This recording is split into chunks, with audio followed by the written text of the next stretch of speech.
अस्सलाम वालेकुम। मैं उम्मीद करती हूँ आप सब खैरियत से होंगे। अल्लाह पाक आपकी मुश्किलें परेशानियाँ आसान करें, आमीन सुम आमीन। आज मैं आपको बताऊँगी तुख-मलंगा के बारे में। तुख-मलंगा आपकी सेहत के लिए कितना फ़ायदेमंद है, यकीन माने अगर आपको पता हो तो आप डेली यूज़ करेंगे। ये सस्ता होता है और आसानी से हर जगह से मिल जाता है। आपको इसका सही इस्तेमाल आपकी हेल्थ के लिए, आपकी ब्यूटी और फिटनेस को चेंज कर देता है। इस वीडियो में मैं आपको बताऊंगी तुख-मलंगा बेसिकली क्या है। बासिल सीड को कहते हैं, चिया सीड को नहीं कहते। बहुत सारे लोग इसको चिया सीड के साथ कंफ्यूज करते हैं, ऐसा नहीं है। चिया सीड को उर्दू तुख-मलंगा कहते हैं, ऐसा बिल्कुल भी नहीं है। चिया सीड की उर्दू तुक-ए-दाऊदी है और बासिल सीड तुख-मलंगा है।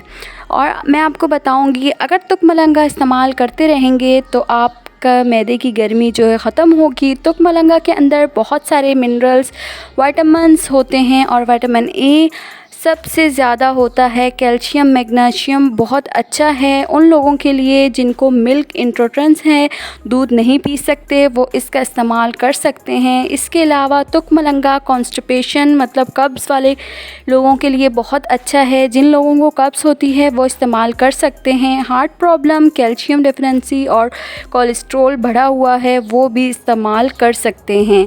अब मैं आपको बताऊँगी तुख-मलंगा का सही इस्तेमाल।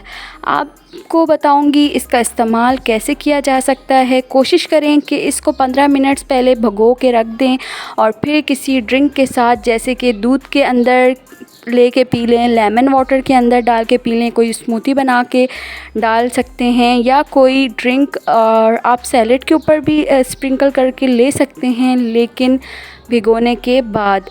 अच्छा, आप दही के ऊपर भी डाल के ले सकते हैं। आप कुछ मीठा बना रहे हैं, आप उसके ऊपर भी डाल के ले सकते हैं। तो इसके ऊपर वेट लॉस करने के लिए तुख-मलंगा बहुत बेस्ट है, क्योंकि इसके यूज़ करने से आपका पेट भरा भरा रहता है और आपको भूख कम लगती है। तो ये वेट लॉस में भी बहुत आपकी हेल्प करता है। तो ये सब चीज़ें, heart problem, calcium deficiency, cholesterol बढ़ा हुआ है, इन सब लोगों के लिए ये तुख-मलंगा बहुत बेस्ट है। कॉन्स्टिपेशन वालों के लिए भी बहुत अच्छा है, कब्ज़ वालों के लिए।